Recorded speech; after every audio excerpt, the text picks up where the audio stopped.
Bom, boa tarde, pessoal. A gente está aqui com o Mauro Espíndola, né, nosso convidado de hoje, né, na disciplina de processo de criação e análise da imagem. A ideia do encontro é a gente poder conversar um pouquinho com o Mauro, né, a gente vai ter nesse semestre também outros artistas que a gente convidou, né, para poder ter um pouquinho assim, conhecer também a produção e o processo também, né, desses artistas, né, e também ter um pouquinho essa oportunidade de poder conversar, né, de conhecer e também fazer algumas perguntas com o artista que está aqui com a gente, tá? Então hoje o nosso convidado é o Mauro Espíndola, né? O Mauro Espíndola é do Rio de Janeiro, né, de São João do Meriti. Ele trabalha desde 2014, né, no estúdio instalado no Moinho da Capivara, né, uma habitação rural a cerca de 70 quilômetros ao norte de Porto Alegre, né, aqui no Rio Grande do Sul, pertinho de Novo Hamburgo, né. Mauro é artista visual, investiga a natureza humana em seus aspectos psicológicos, éticos e culturais, através de desenhos, pinturas, objetos, instalações, livros de artistas, filmes e vídeos. Atualmente trabalha na expansão do estúdio em forma de ambiente imersivo, né, com a evolução do projeto Animales Imaginibus, acho que é isso, depois o Mauro me corrige aqui. Um lugar de heteronímias, necroinventários e catalogações pseudocientíficas, né, que a gente vai conhecer agora em seguida, né, com a fala do Mauro, né.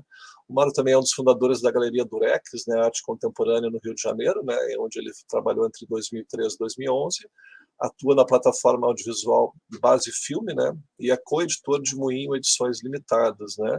Também agora recentemente entrou, né, no mestrado em Poéticas Visuais pelo programa de pós-graduação em Artes Visuais da URGS. A gente combinou então, né, se alguém quiser fazer, o Mauro vai nos apresentar, né, o trabalho dele, né, e aí depois da apresentação dele a gente vai ter um tempinho para poder conversar, né. A ideia é a gente falar mais ou menos 1 hora, então, se estender um pouquinho mais também acho que não tem problema, né. E vou passar a palavra ao Mauro, então. Mauro, boa tarde, obrigado por ter aceitado o convite, estar aqui com a gente, né? Desculpa a formalidade assim do início, mas acho que aí fica gravado, é bom a gente também ter, ter essas informações.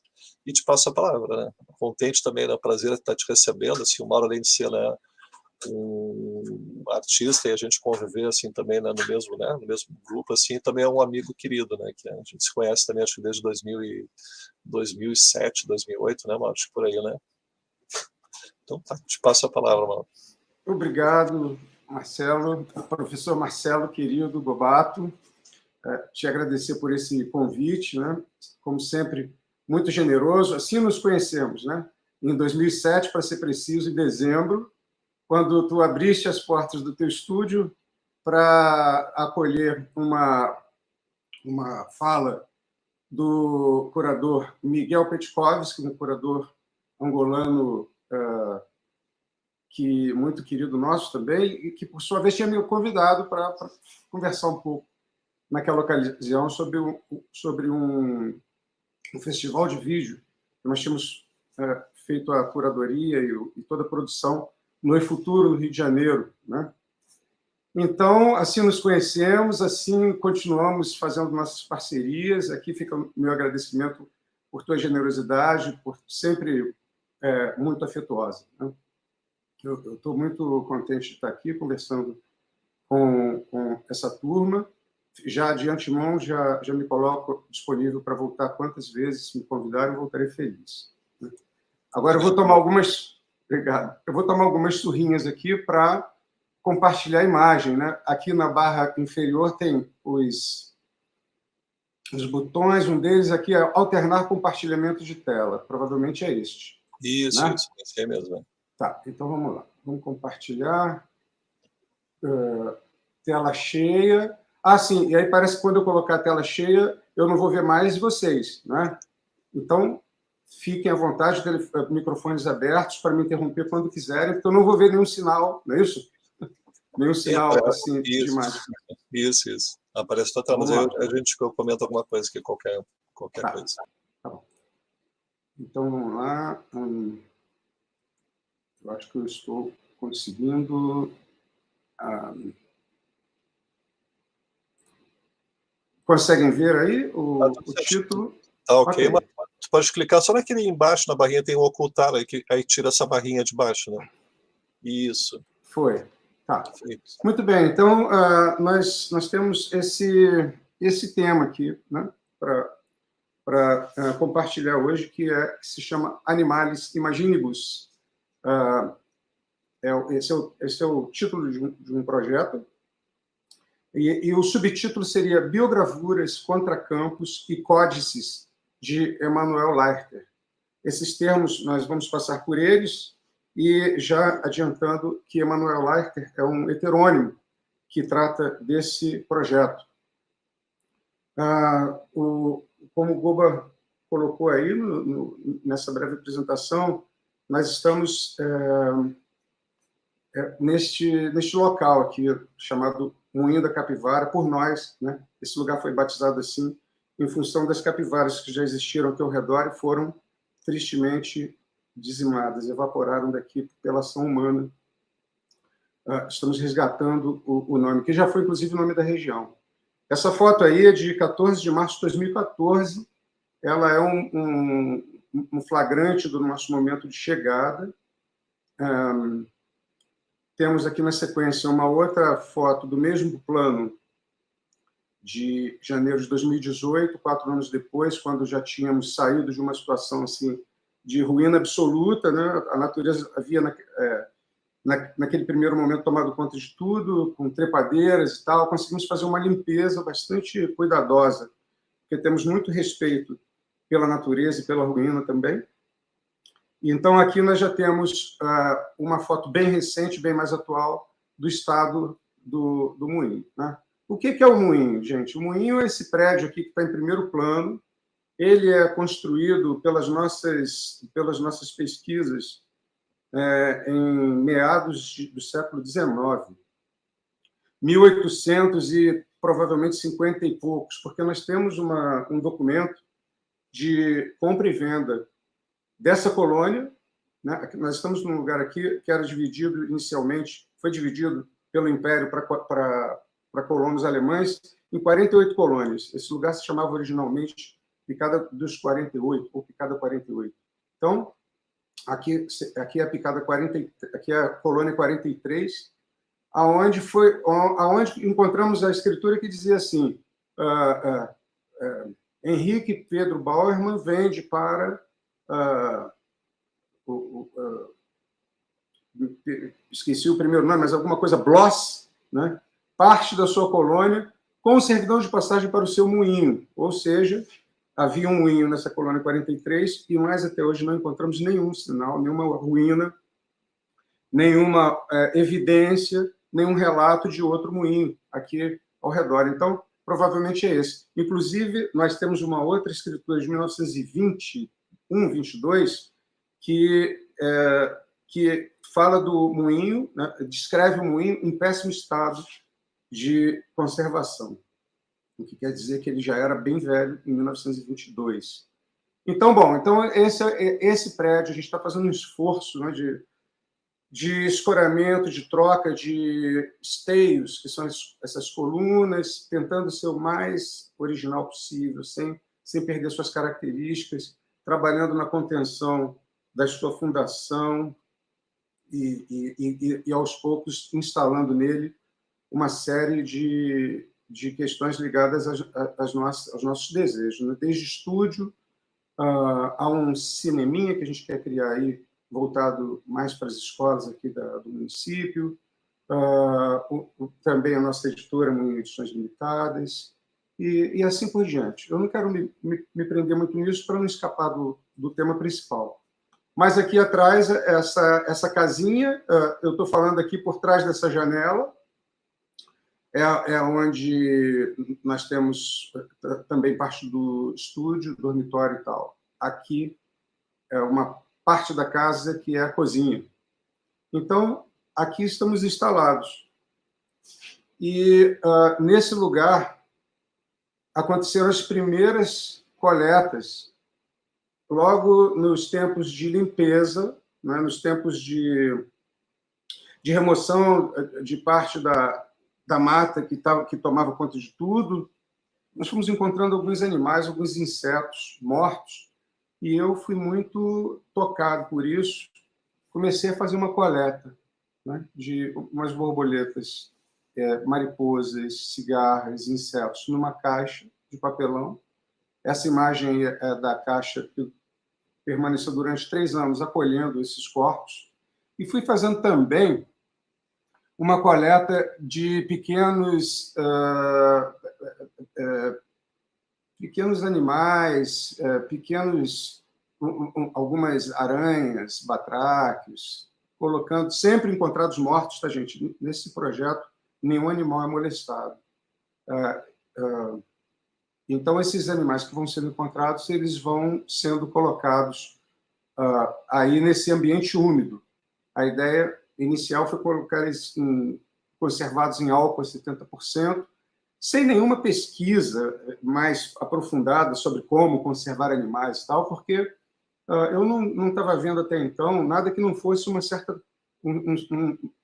curiosidade sobre esses encontros. Acontece que, depois de uma certa quantidade de coletas, eu comecei a pensar em desenvolver alguns desenhos, né? Esse aí é um dos primeiros deles, a partir do desenho a partir da imagem desses besouros aí que foram coletados. Curiosamente, ele se partiu, a cabeça dele se soltou durante a manipulação. Eu comecei a ficar muito movido por isso e desenvolvi alguns desenhos. Esse aí é um exemplo, nanquim sobre papel. Até que, em janeiro de 2018, acontece o encontro com Emanuel Lerter. Eu fiz uma breve antecipação no início dessa nossa conversa. Emanuel Lerter, quem é o Emanuel? Emanuel é um heterônimo. Eu já havia trabalhado antes com essa ideia de heteronímia. Já havia me sentido encarnando um personagem chamado Vital, Dr. Vital, que lidava com questões também no plano científico, conectadas a uma farmacopeia, a próteses inusitadas, questões ligadas à clonagem, todas aquelas inquietações que nos acompanharam na virada do século XX para o século XXI. Então, eu me senti, mais uma vez, nesse janeiro de 2018, sendo visitado, tendo a sorte de encontrar uma persona a ser encarnada, né? E essa questão de encarnação, para mim, não é bem essa ideia fantasmagórica que levantam, assim, né, de ficar com olhos virados, falando com outra voz, não é nada disso. É uma sensação assim, de estar sendo habitado e de ter, com essa habitação, uns pensamentos que eu, talvez, provavelmente, não teria sem essa sensação, né? Muito bem, com a chegada do Emanuel Lerter, esses desenhos eles vão passar a ser nomeados de tábulas, não mais de desenhos, né?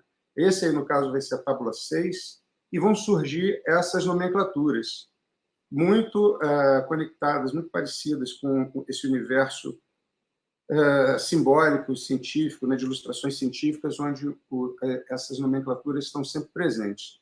Reparem que, enquanto eu tinha o desenho, eu estava em busca de um sinal poético mais forte e que realmente eu vou perceber e vou desenvolver maior interesse, vou descobrir que eu tenho um processo para valer aqui, né? Com a inserção, com a chegada do Emanuel e a inserção desse pensamento, incluindo o texto, né? Essa estética com o texto. Essas tábulas elas vão começar a ser desenvolvidas ao longo de 2018. Eu tenho aí alguns desses exemplos, né, que vocês podem, assim, muito de en passant, dar uma olhada. O nosso foco, na realidade, vai ser outro. Isso evoluiu para uma nuvem que vai derivar muito de um outro trabalho. Aqueles potes que eu mostrei para vocês, eles também vão ganhar nomenclaturas, né? Eles vão, conforme, talvez dê para ver o cursor aí, olha, eles vão ganhar umas etiquetas que vão trazer um sentido, vão acrescentar sentidos a essas coletas, ok? E vai se desenvolver também um conceito sobre essas coletas. Esse material também vai formar uma nuvem, vai se chamar contracorpos. Então, vejam, essas são inovações são questões, são conceitos trazidos por Emmanuel, né? As tábulas, os contracorpos e as biogravuras, aqui onde nós vamos nos focar mais. Aqui nós estamos apresentando uma primeira forma, uma primeira descoberta, né? Uma primeira maneira pela qual esse processo foi construído, né? As biogravuras elas consistem em um ensaio de monotipias com borboletas e mariposas. O processo de impressão começa, portanto, com a chegada do Emmanuel. Como é que se dá esse processo? Um pedaço de papel, ele é dobrado, ele é levemente, ele recebe uma fina camada de um verniz mordente e a borboleta é colocada numa das faces.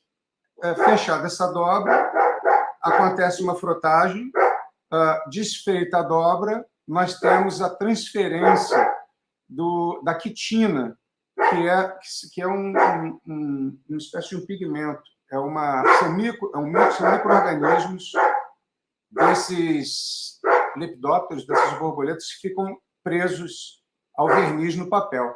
Aqui no final, do lado direito, na base, tem o resultado dessa monotipia. Gente, vocês desculpem pela cachorrada, aqui é assim o tempo todo. Senhor, vem para cá! Jacazinha. Aí o exemplo de uma monotipia, ou de uma biogravura, onde isso tudo acontece muito fora também de controle, aparecem manchas, acontecem pequenos fenômenos que vão também fugir um pouco do controle, além da inserção das nomenclaturas, como acontece também nas tábuas, né? Algumas dessas transferências são mais nítidas, outras menos, como é o caso da utopia. E aí, uma série dessas experiências, né, que foram sendo dispostas, foram sendo pensadas, argumentadas por Emmanuel segundo essas nomenclaturas. E aqui nós temos isso tudo, gente, foi surgindo de maneira muito intuitiva. Agora que iniciei esses estudos de mestrado, comecei a dar uma olhada, uma verificada, e encontrei aí essas estampas dos séculos XIX e XX, essas ilustrações científicas. Algumas delas são muito conhecidas nesse mundo científico, como essas aqui do lado direito, produzidas por um entomologista francês chamado Adolphe Milot. Ele viveu entre 1857 e 1921. Mas, enfim, eu vou começar a perceber, com pesquisas posteriores, que eu estava navegando por esse processo, né? A minha vida de artista, até então, ela vinha sendo muito intuitiva, quase que puramente intuitiva. Eu sou uma pessoa de natureza muito simples, venho de uma casa onde não havia livros, nenhum livro. Quando eu falo não havia livros, é porque não havia nenhum, nunca houve um livro na minha casa. Os meus primeiros livros foram, na época, no ginásio, que hoje equivale ao primeiro para segundo graus, e aqueles livros assim obrigatórios da matéria de literatura. Então, isso tudo vai se somar às descobertas intuitivas do processo, né? Nós temos aí eu e Emmanuel trabalhando num suporte para essas imagens, né? O que ocorre é que nós percebemos com rapidez que a gente não podia pegar essa quantidade de monotipias, de biogravuras, e sentar à mesa de uma casa de molduras para pensar qual seria a moldura mais razoável. Não, a gente precisava de lidar com... Precisávamos descobrir também relações processuais entre o resultado monotípico e os seus suportes, né? Então, inicialmente, essas molduras elas foram sendo encontradas em antiquários daqui da região, impregnadas na materialidade do lugar, de outras materialidades, enfim, e era absurdamente caro. Então, a partir de parcerias com moldureiros, eu comecei a conseguir trazer para aqui para o estúdio grandes quantidades de molduras que eram descartadas. São aquelas molduras que as pessoas chegam lá no moldureiro e querem trocar porque está feia, ou porque está descascando a pintura, ou porque deu cupim, ou por isso ou por aquilo, e colocam uma moldura nova, saem felizes e deixam a moldura usada, antiga lá. Então, conseguimos começar a adotar, misturar, juntar ao conceito também essa preocupação com suporte. Assim foi se construindo o que começamos a entender que deveríamos chamar de nuvem. Na realidade, hoje ela se chama nuvem plurissimétrica, né? De muitas simetrias. Uma nuvem, aqui, a nuvem de biogravuras produzidas a partir da parede que está atrás de mim aqui, nesse momento acolhendo uma nuvem de tábulas. Essa nuvem, ela demonstrou para nós também uma outra preocupação, uma preocupação com a expografia, né? A gente está dentro de um ambiente de um pseudo-estudo científico onde tudo tem diálogos, onde são muitos os diálogos possíveis, porque está presente também, não podemos esquecer, a subjetividade.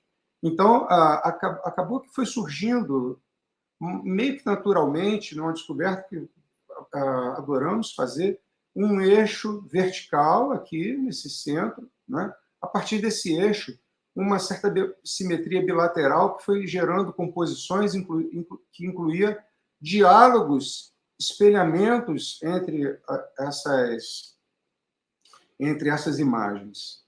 Aí nós temos a nuvem de biogravuras executada, nós estamos em agosto de 2019. Essa foto com a minha presença aí de pé, ela é importante para dar uma noção da escala, né, desse trabalho. Nesse momento, nós estávamos nos preparando para atender a um convite, né, muito felizes, para levar esse trabalho para a Bienal de Curitiba. Curadoria do crítico, curador, artista, poeta, fantástico, querido amigo nosso, Adolfo Montejo Navas, que acompanha esse processo desde o seu início, desde antes do seu início. Adolfo vai escrever os primeiros textos, vai lançar suas primeiras impressões sobre esse projeto ainda nos seus momentos assim de gênese, né?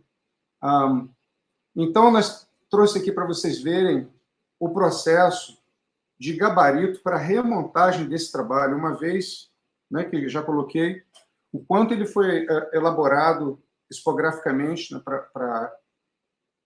para propor uma relação com o observador, né, onde, inclusive, achamos que a melhor relação possível é aqui no estúdio, montado na parede onde ele foi montado. Bom, precisávamos, de alguma maneira, levar isso da forma mais fiel possível, mais fidedigna, e como se nós estivéssemos levando um pedaço do estúdio, né?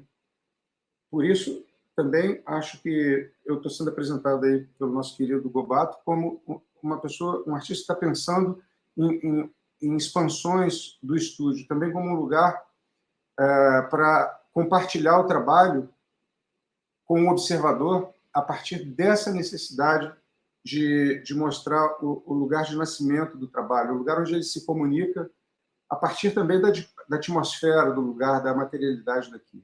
Então, vamos lá. Nós temos aqui no alto uma imagem onde vai sendo colocado um nível para a moldura ficar niveladinha. Cada monotipia, cada biogravura vai sendo desenhada na parede. Depois de retiradas todas, fica um desenhão de toda a nuvem, e aí um papel milimetrado cai por cima dessa nuvem desenhada na parede, e o desenho emerge para essa superfície milimetrada, né? Assim, ela vai recebendo uma tatuagem, vai lançando uma tatuagem numa nova pele, né? Descobrimos uma etapa do processo aqui bastante interessante, e essa pele, depois de pronta, ela vai servir para remontagem. Percebam que, além dessa milimetragem do trabalho, nós também fizemos um estudo para remontagem no Museu Paranaense, seguindo um planejamento expográfico escalado, né, para possibilitar decisões de distanciamento no espaço expositivo do museu. Nós tínhamos lá... gente, isso é muito importante dizer. O Adolfo, o crítico, o curador, Vocês estão me ouvindo, Goba? Estão me ouvindo? Sim, okay. Sim, tudo certinho, está perfeito. Ok. A montar, o Adolfo, ele fez uma baita provocação. Ele poderia ter colocado essa exposição no Museu Oscar Niemeyer, né? Poderia ter colocado em um outro cubo branco qualquer, mas não. Ele selecionou o Museu Paranaense por conta do acervo que o museu já carrega, por conta de toda a sua de toda a vibração, de toda a atmosfera existente ali dentro. Então, a provocação que ele fez foi colocar um acervo em diálogo com o outro, né? Algo Mauro, e eu já expus ele há muito tempo, né? Acho que 2004, 2005, mas eu acho que é um prédio antigo, tem uma escadaria, né? Também tem isso, né? Sim, é um acervo bastante antigo, se não me engano, o segundo ou terceiro acervo mais antigo do Brasil. O prédio passou por... esse acervo passou por alguns lugares diferentes, e o atual prédio é um prédio, sim, já antigo. Tá, essa tua pergunta, Goba, ela é de extrema vitalidade dentro dessa questão do projeto, porque, para teres uma ideia, a gente tem uma baita de uma dificuldade de imaginar, instalar esse projeto num espaço mais convencional do tipo cubo branco, né? Nós tínhamos uma previsão de instalar ele, aí sim, na Pinacoteca Rubem Berta, em 2020. Né? O projeto foi suspenso por causa da pandemia. E nós tínhamos uma conexão de ruína da Rubem Berta, da ruína que a Rubem Berta foi, com a ruína do Moinho e tal, apesar da Pinacoteca ter um acervo completamente diferente do Museu Paranaense, havia uma outra espécie de sintonia. Ou seja, sempre parece que fica importante, assim, relevante, a ideia de haver alguma espécie de sintonia materializada para acontecer o projeto, sabe? No caso do... É uma ideia de verossimilhança, né? De um certo Sim, modo, né? tem... alguma ignição tem que haver entre o espaço expositivo e o projeto, sabe? Então, é bastante interessante isso que tu disseste, e é algo que está sendo pensado, repensado aqui por nós. Bom, dando uma seguida aqui, olha, aqui no alto à esquerda, dá para perceber que tem uns vidros, né? Isso eles chamam lá de vitrinão. Esse espaço é uma baita de uma vitrine, é uma vitrine bastante comprida, e então também ficou muito propício, né, por conta do empréstimo de sentidos que essa vitrine deu para o trabalho já montado, né? Bom, essa sequência aqui demonstra a nossa preocupação colocando essas peles, né, esses milimetrados na parede, e na medida que a gente tinha, inclusive, a marcação do preguinho. Nós fomos recolocando ali os preguinhos. Olha aqui fica bem claro, no alto à direita, né, os preguinhos sendo colocados, e aí essa pele sendo retirada, o milimetrado sendo retirado, e ficando, portanto, a nuvem para uns pequenos ajustes, uma sintonia feita no final das contas, né? Então, gente, olha, esse percurso até o Museu Paranaense, a gente vai dar um desfecho dele mais na frente, mas aí eu queria contar para vocês uma coisa.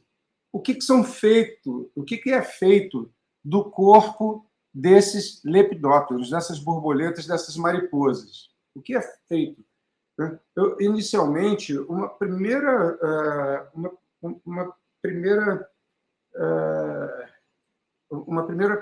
possibilidade, um primeiro ímpeto foi descartar esse corpo, né? Mas uma índole maior fez um convite, uma índole maior de um pseudocientista, fez o convite ao envelopamento de cada corpo desse. Então, esse envelopamento ele é feito em papel... em papel...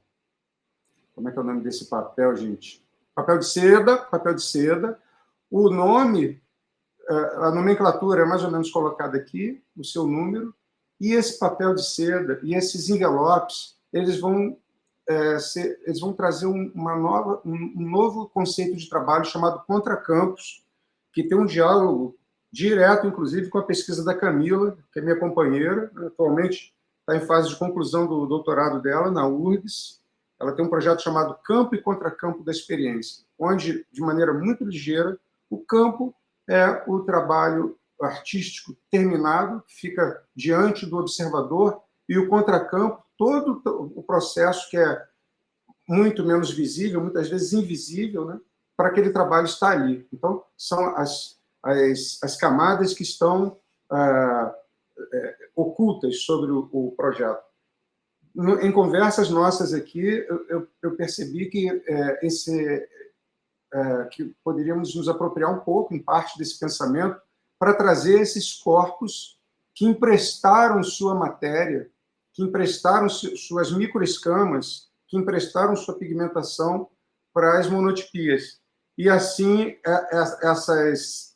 esses envelopes vão sendo armazenados até que é elaborado um mobiliário para acolher esses envelopes, né?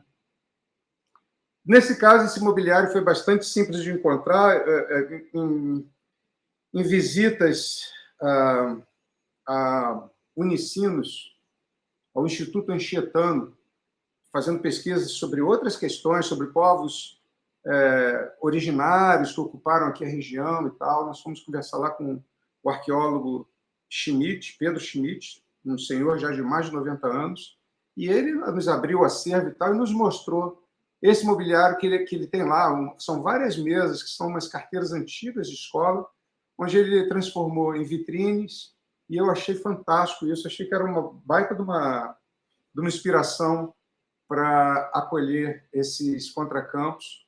Fizemos uma parceria, ele nos emprestou como molde depois acabamos pegando duas, e aí, ao invés de moldar um novo mobiliário a partir desse, por enquanto nós estamos usando esse mesmo, que é fantástico, é escalado, parece que é uma coisa que já tem uma vida, que nem as molduras, né? É como o caso das molduras que já vem prontas. Ao invés de sentar com um carpinteiro para executar esse mobiliário aí, nós tivemos essa relação com uma materialidade, com algo que já vem de uma outra, com outras vidas, com outras lembranças, outras memórias. Então, o que nós fizemos? Fizemos também um upgrade nesse mobiliário, instalando uma chapa de vidro com uma iluminação por baixo, que aí permite também a observação. Aqui é o processo de montagem, né?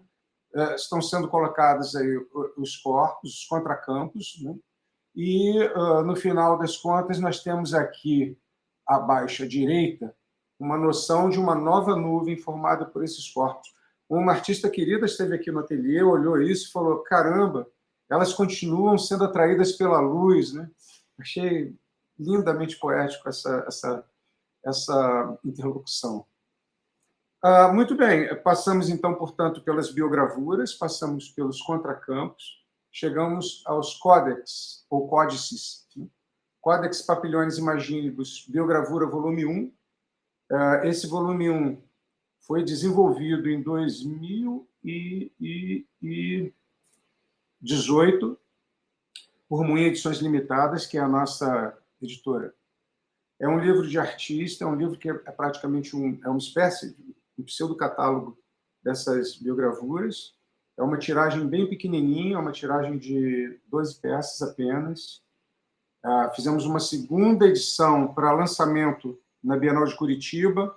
Então, ela assim, é uma série praticamente esgotada, né? É uma série pensada para quase como uma monotipia, né? Temos aí o volume 1, aqui tem algumas lâminas. Ao final, eu vou passar links com o endereço do Isso. Se alguém tiver alguma curiosidade, dá uma passada. Vocês vão encontrar lá página por página. Aí, a biogravura volume 2. Mauro, só uma pergunta. E aqui tu Pois não. Tu tá usando monotipias, é uma edição com as próprias monotipias. Não. Aí não. Aí nós temos as fotografias. Não, aí nós temos monotipias fotografadas, Sim, tá, entendi. né? Com uma preocupação dessa fidelidade de imagem, tá mais próxima possível ao original. A impressão ela é feita em uma gráfica de super pequenas tiragens, né? Faço umas prints nessa gráfica e depois a dobra, a costura, a colagem, a capa dura, né? Isso tudo é feito aqui por nós na Moinha Edições. Então, portanto, é um facsímile, eu diria, né? Sim. É uma boa ideia. Então, exatamente, a nossa editora, ela vai por esse caminho assim, do facsímile, né? Nós produzimos tiragens muito mínimas dentro de uma fidelidade à imagem gerada pelo autor e geralmente fazemos só uma edição. Fizemos aí a segunda edição do volume 1 para acompanhar o volume 2, que ficou pronto depois. O volume 2 ficou pronto em 2019. E aí fizemos um lançamento no próximo ao encerramento da exposição no Museu Paranaense. Essa é uma imagem assim, que eu tenho muita alegria de compartilhar com vocês. É uma imagem de uma palestra chamada Religatio. Esse palestrante aí ao centro da imagem é o Adolfo. Esse é o Adolfo Montejo Navas, para quem não conhece. Ele fez uma belíssima consideração sobre o projeto. E aí tivemos a chance de fazer o lançamento dos 2 volumes simultâneos, já fazendo, no momento, ali uma entrega simbólica ao Adolfo, né? Foi presenteado com o número 1, a série numerada, assinada por Emanuel Leiter, e o Museu Paranaense ficou com as peças que estavam o tempo inteiro acompanhando a exposição, né? Porque a exposição, se eu conseguir me fazer entender, ela funcionou como uma espécie de ambiente imersivo, onde tínhamos na vitrine as biogravuras, de frente para a vitrine, na parede oposta, os contracampos em 2 vitrines, em 2 mobiliários, né? E além disso nós tínhamos também os livros, ou seja, um canto assim para acolher esse projeto, né? Adolfo diz que aí nessa fala, para finalizar de vez, quando ele encerra, ele diz que Animales Imaginibus não deixa de ser uma instalação de ex-votos. Isso me surpreendeu tremendamente. Ex-votos, mas ex-votos da natureza, com seu conjuro de perda e correlato de ausência, um muro das lamentações socioculturais e um tipo de altar profano que ainda guarda uma latência sagrada e espiritual. O título da conferência foi Religatio, 6 mensagens ao redor de Animales Imaginibus.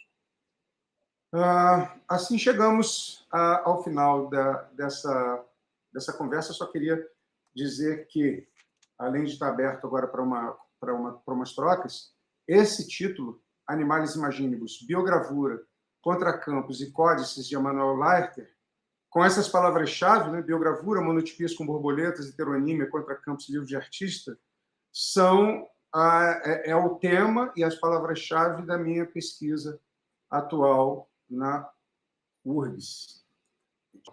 Eu estou com dificuldade também de áudio, estou puxando um pouco o cabo para escutar melhor. Um comentário, né, da Stephanie. Eu estou vendo aqui fascinado como este trabalho tem uma linha temporal que vai se construindo e abraçando a natureza. É isso, Stephanie. É como se fossem encontros que se encaixam perfeitamente através da trajetória de vida. Agradeço por esse comentário, querida. Te dizer, Stephanie, que isso tudo aconteceu muito numa relação íntima com a natureza a partir da nossa experiência rural e, além de rural, desse isolamento aqui no Moinho, né, que o Goba conhece bem. O Goba já esteve aqui algumas vezes, já fizemos alguns encontros. Eu já tive imaginando o quanto essa experiência de viver nesse lugar ela foi importante para a construção desse processo, né? Cheguei em algum momento a imaginar que esse processo, esse projeto não existiria se não fosse aqui a nossa relação com o Moinho. mas fiquei imaginando também que a gente não pode pensar processo de forma muito objetiva e fechada. O processo, na minha visão, é também subjetivo, aberto, híbrido, né, Goba? Processo, eu fico começando a imaginar assim, que esse processo de lidar com esses trabalhos, construir essas imagens, ela está perpassando toda a minha vida, né? Eu não tinha os livros, como contei para vocês, eu brincava de outras coisas, fazia outras espécies de leitura, né? Quando eu era criança, eu tinha uma forma de ler a natureza, assim, através de um certo momento, de colocar insetos espetados numa placa de isopor. Eu era bastante jovem, devia ter aí uns 5, 6 anos, eu fazia essas coisinhas, né? Então, eu fico imaginando que isso tudo acaba sendo parte de um processo que a gente vai identificar tudo isso é contracampo, inclusive, segundo alimenta a Camila, né? Que a gente vai identificar assim, um fragmento mais potente, né, para a gente colocar na pesquisa e tal, mas a coisa vai longe, né? Inclusive atravessam vidas, né, Goba? Essa é uma boa questão, Paulo. Obrigado pela pergunta. Uma tremenda dificuldade é quando falta Emanuel. Se Emanuel não está presente, o processo desanda, né? Várias experiências aqui desandaram e eu comecei a perceber que havia a falta desse ingrediente em mim, né? Essa sensação de lidar com o heterônimo. Olha, Paulo, Marcelo, todas e todos, eu estive recebendo aqui recentemente uma artista, também recentemente terminou doutorado na URGS, que também lida com heteronímias. Ela tem um quadro de heterônimos assim, bastante grande. Eu também tenho outros, para mais de 10. Né? Então, a gente estava conversando sobre heteronímia, ela estava falando, mas, Mauro, meus heterônimos eles têm uma relação comigo completamente diferente. Eu não me sinto nessa necessidade de conexão com eles para desenvolver os trabalhos. Né? Os trabalhos vão sendo desenvolvidos e depois eles vão sendo atribuídos a um heterônimo e a outro e tal. Eu não, eu preciso de sentir essa coisa acontecendo nesse diálogo, né? Eu tenho, inclusive, uns períodos, assim, durante a noite, que eu fico num estágio entre dormindo e acordado, eu chamo de anoitecimentos, que é um momento muito especial de ouvir heterônimos. E aí, muitas vezes eu consigo lembrar, muitas vezes eu consigo anotar, muitas vezes eu acordo, desperto, esqueço, enfim. Nesse lugar de conexão aí, Paulo, é um lugar de dificuldade. Como também o contrário, né? Como também de prospecção, de desenvolvimento. Esses dias mesmo, eu estava tentando aqui colocar um corpo dentro de um pote e uma coisa besta aconteceu e esse corpo se desmantelou e eu falei, cara, você não pode trabalhar sem Emanuel. Onde estará Emanuel a essa altura? Assim como de vez em quando eu recebo um chamado de Emanuel. Já aconteceu assim, cara, dá um pulo no arroio e dá uma olhada, vai lá ver o que está te esperando. Umas coisas meio, parece piada, mas eu considero assim, que existem algumas possibilidades que eu não chamo de possibilidades de um estado de espírito. Posso até chamar de estado de espírito, mas não dentro de um pensamento conservador, né? São sensações muito ligadas a intuições, em conversas íntimas que revelam descobertas extraordinárias. Então, teve um dia desse que eu fui ali no arroio, falei com a Camila, vou dar uma volta com o Emanuel e já volto. Cheguei no arroio, tinha um peixinho. Gente, esse arroio entrega muito poucas... Não falei que eu estou do lado de um arroio, né?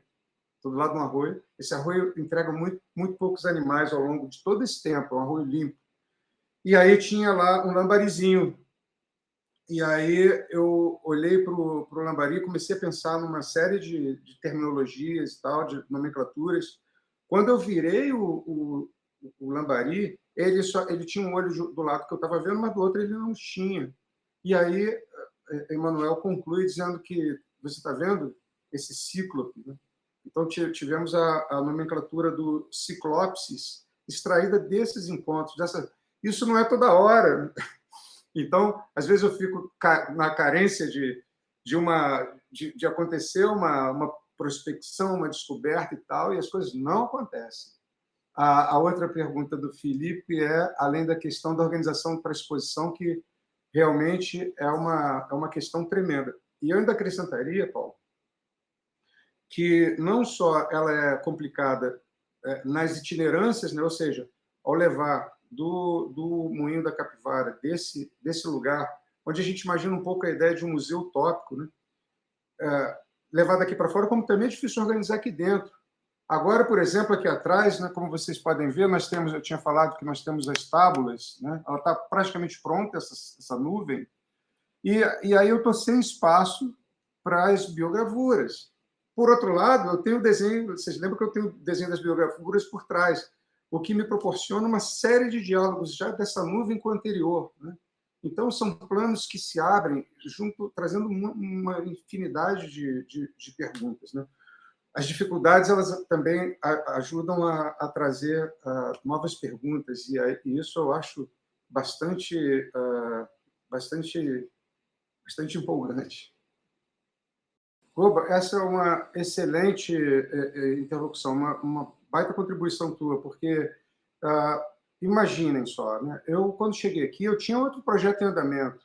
Era um projeto que, curiosamente, lidava com questões ligadas a luto, ligadas à morte, ligadas a umas experiências biográficas, né, de umas sensações de uns traumas e pseudotraumas, né? Eu próprio quase morri com 7 anos, fui fazer uma operação boba de amígdalas, de extração de amígdalas, e quase que fui. Me trouxeram de volta por causa de uma overdose de anestésicos. Muito bem, eu estava dentro desse processo, né?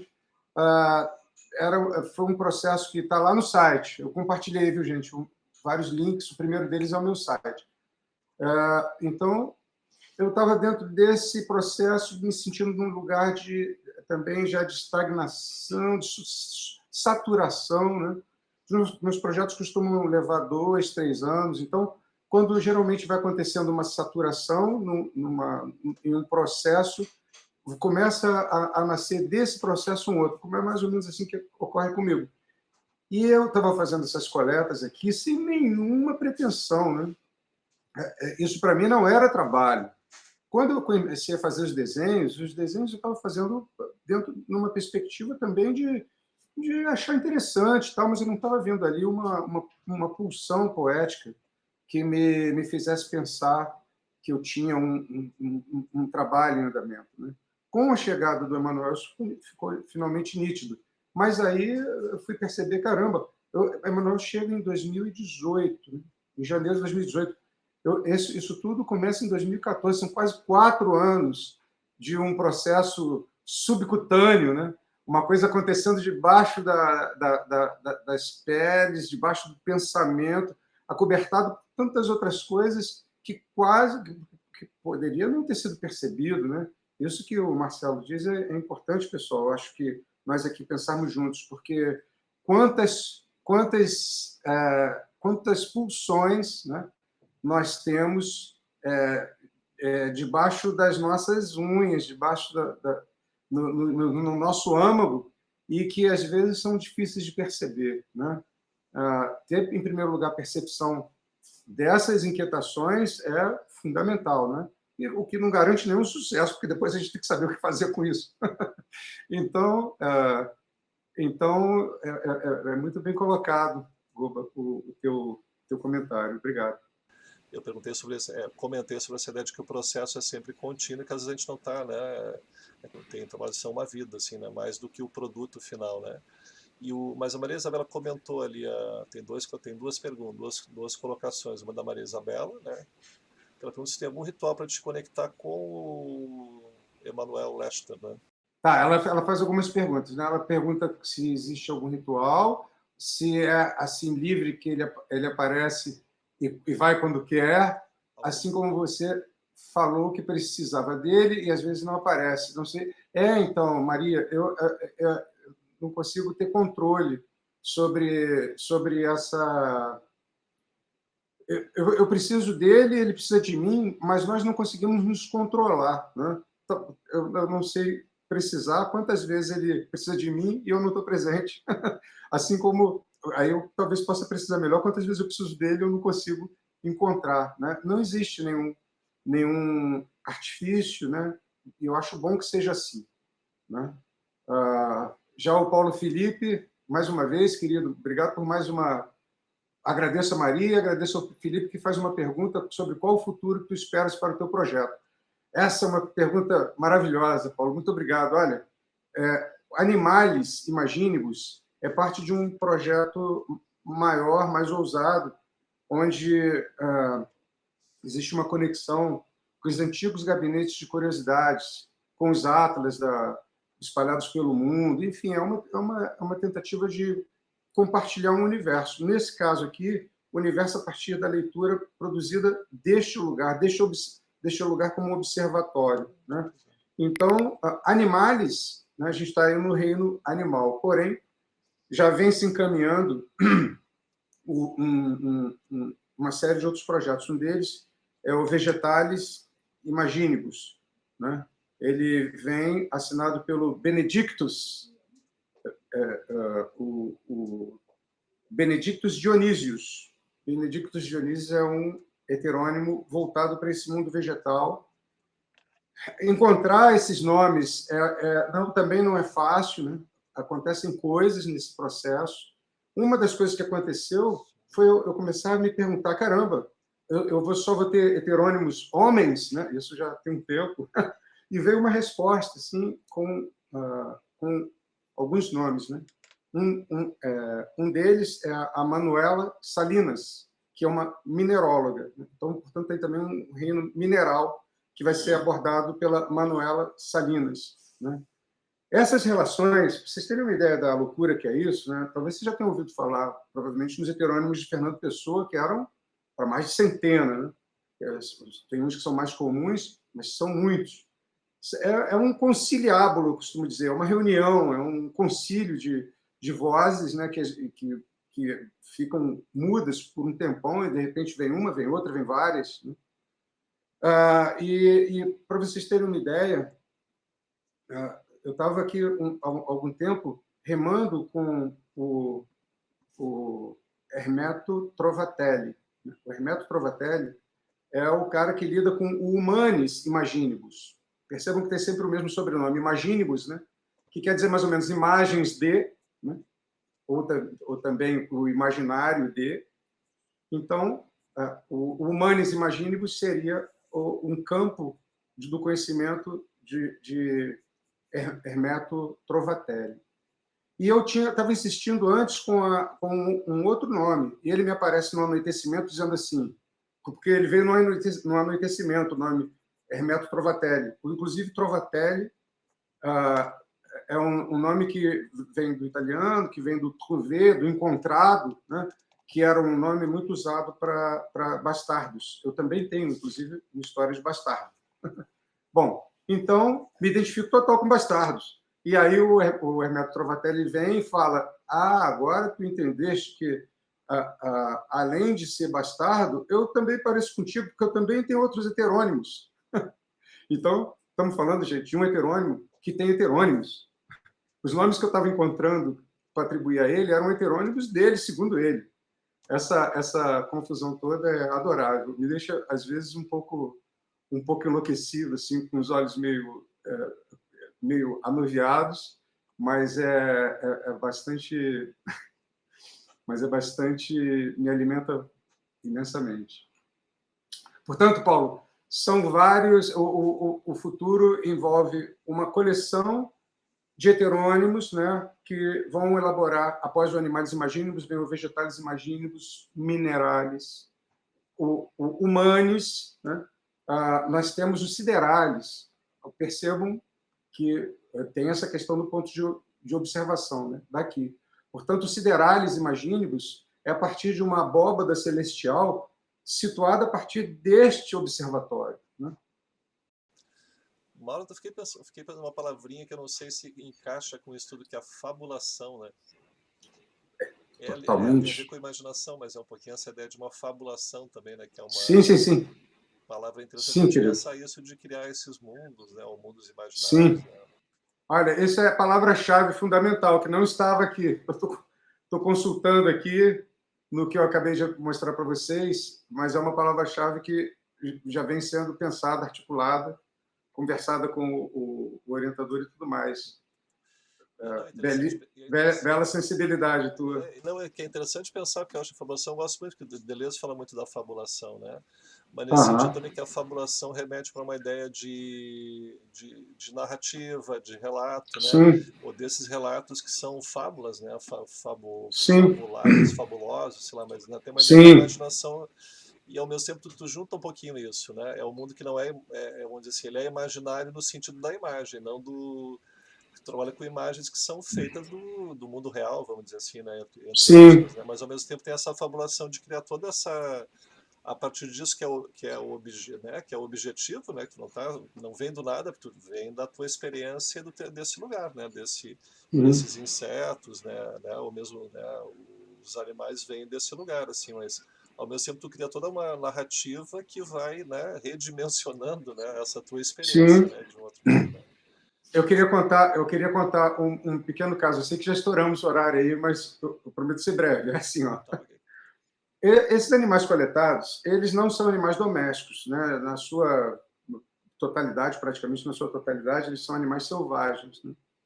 Acontece que uma vez, lá se vão aí, provavelmente 4 anos atrás, não, já é depois de Emanuel, já é depois de 2018, não sei precisar, mas vamos lá. Nosso vizinho aqui em cima, ele cria alguns gados, alguns animais, e um bezerro começou a ficar...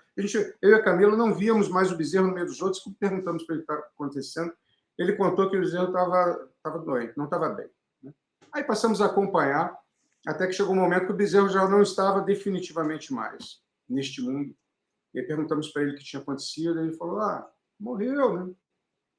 E aí perguntei, mas qual foi a causa da morte? Você descobriu qual foi a causa da morte? E aí ele disse, olha, Mauro, esses animais morrem por causa de 4 tipos de tristeza. Nossa, a hora que ele falou isso, eu que já vinha com o meu espírito melancólico acompanhando aquela perda, eu fui de imediato atingido, eu já entrei num transe ali, compreendendo a multiplicidade de melancolias que detonam, que acabam, né, com um ser vivo. E aí fiquei muito movido por isso, perguntei para ele se eu podia ir olhar o corpo, coletar, ele me deixou à vontade. Aí vim aqui, aí fui lá, medi, peguei uma trena, medi o corpo, estava em franca decomposição, cheio de moscas, né, exalando bastante. Aí medi, vim aqui embaixo, fiz uma caixa, vim no moinho, fiz uma caixa de madeira. A Camila me ajudou, fomos lá em cima, a gente tem uma pampinha velha, botamos a caixa na pampa, as ferramentas e tal, chegamos lá em cima, tentando pegar o ser para colocar na caixa, veio um transe, né? Então, não dava para pegar com ferramenta, eu peguei no colo, coloquei ele dentro da caixa, ele caiu, gente, numa posição fetal, como um ser humano, com as costelas, a coluna vertebral, a pelvis, o fêmur, tudo. É óbvio que não precisaria de uma grande experiência anatômica para perceber que os braços eram diferentes de um braço humano, mas cabia. A única grande diferença era a cabeça, né? A cabeça era nitidamente... E aí, Emanuel, a exemplo do que ele falou do Cíclope, ou do Cíclopsis, disse, entendeste? Entendeste que temos aí um Minotauro? Gente, percebemos que nós tínhamos morto por 4 tipos de melancolia, não um minotauro, mas um pequeno minotauro, um minotauro infantil, um minotauro criança. Eu falo isso assim, todo arrepiado, porque essas coisas são muito, muito reais, nos enchem de muita emoção, né? É um lugar de uma fabulação conectada a uma super emoção, né? Então, muitos desses animais, o pequeno minotauro, ele tá ali representado bem no coração bem no meio. Vou apontar aqui, deixa eu ver se eu consigo. Bem aqui no meio, olha, desses desenhos das tábuas, mas o corpo dele está aqui fora também, ele faz parte de uma outra série que eu não trouxe, porque senão também ia ficar enfadonho demais. Se chama Contratempos, são ossadas, né, ficam sendo observadas em seus estágios de decomposição, e elas têm, cada uma, a sua mitologia pessoal, particular e tal. Então, isso nos enche, chega a nos encher os olhos também de lágrimas, porque são histórias que são acompanhadas de uma baita, de uma super emoção. Né? Olha, a Stephanie diz, a própria natureza já se faz vontade de ser lembrada por tua arte. Ah, obrigado, querida. Então, a gente está no lugar de observação da natureza em duplo e de forma ambígua. Né? Nós estamos observando e sendo observados por ela o tempo inteiro. Né? Essa relação com esse lugar aqui me mostrou assim, o quanto a gente precisa se entender num mundo mais híbrido, mais complexo. Né? O humano se separou muito da natureza, né? Nós sabemos disso. O humano criou, com as suas onipotências, um lugar onde ele se sente reinando sobre a natureza. Ele não se sente mais sendo alimentado por ela, né? Ele não se sente mais sendo saciado por ela, ele não se sente mais fazendo parte dela. Ele esqueceu as suas conexões.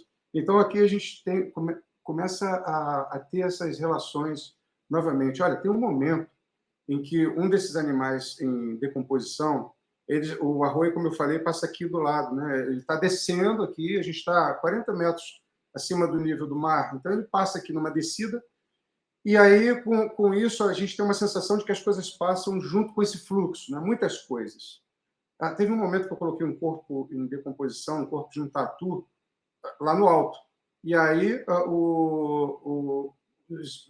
os cheiros e tal, eles passavam por aqui. E a Camila falou, cara, será que tu não podia pensar assim na possibilidade de colocar esses corpos do lado de lá da casa? Porque aí toda essa potência, essa propensão, esse deslize, né, que o arroio tem, leva esses miasmas mais para lá, né? Não passa pela casa. Né? E aí eu falei, poxa, é mesmo, tá certo. Mas chovia muito, foi um período que ficou chovendo sem parar, assim, umas 2 semanas, e eu pedi para ela só para deixar passar a chuva, porque para fazer uma manipulação mais razoável, também com muito respeito a esses corpos, esse trabalho e tal. Ok. Quando eu fui fazer essa transposição, o corpo já não estava mais dentro da caixa, né? Era uma caixa que eu tinha colocado uma grade em cima para observar a decomposição de forma que os ossos ficassem ali dentro. Ele já não estava mais ali, eu levei um susto. Aí fui ver, ele tinha sido puxado para fora da caixa, né, pelos animais de rapina, naturalmente, que devoraram, fizeram um banquete desse corpo. Né? Os animais, os insetos, colocam ali as suas proles para se alimentar. Né? O que nós achamos que é terrível, esse cheiro de morte, para esses seres é a propagação, a sobrevivência, a propagação da sua espécie. Né? E no final, Stephanie, a Terra estava fazendo a última refeição desse corpo. Né? Os ossinhos estavam começando a entrar, algumas micro-raízes, os fungos estavam se alimentando daquilo da maneira mais extraordinária possível. O que me fez pensar muitas coisas, né? Além dessa ideia de ter essa repulsa, né, que a gente alimenta com a morte, por causa dessa separação com a natureza, e que os animais não têm nada disso. Né? Alguns animais a gente sabe que até lamentam a morte de um parceiro, de uma parceira e tal, mas é bem diferente do nosso luto. Imaginem o que pensariam se eu tivesse com contracorpos, né? Ao invés desses corpos de animais, pedaços de corpos de humanos. Né? Isso não seria tolerado, porque existe muitas questões aí para se colocar a respeito. Bom, todas essas questões vêm com essa experiência. Né? Toda essa relação de observação múltipla entre nós e a natureza, ela é fundamental de ser feita num lugar como esse. Né? Existe, inclusive, um baita movimento de artistas interessados nesses temas que estão se dirigindo para essas zonas rurais, buscando residências artísticas em lugares como o Moinho, né? Que nós temos aqui algumas hipóteses de residências também e tal. Bom, enfim, Isso tudo poderia acontecer em outro lugar? Sim, poderia, mas a potência dessa pesquisa ela correria risco de ser bastante comprometida, né? Porque é óbvio que num campo de pesquisa como esse, num locus como esse, o tipo de observação, inclusive com essa sensação de também ser observado, é muito diferente do que num apartamento, né? Num estúdio que eu tenho até hoje no Rio, já não vou mais lá. A gente aluga lá para ter uma rendazinha, mas não vou mais lá, não consigo pensar mais em trabalhar num lugar urbano, né? Especialmente num apartamento. É isso, gente.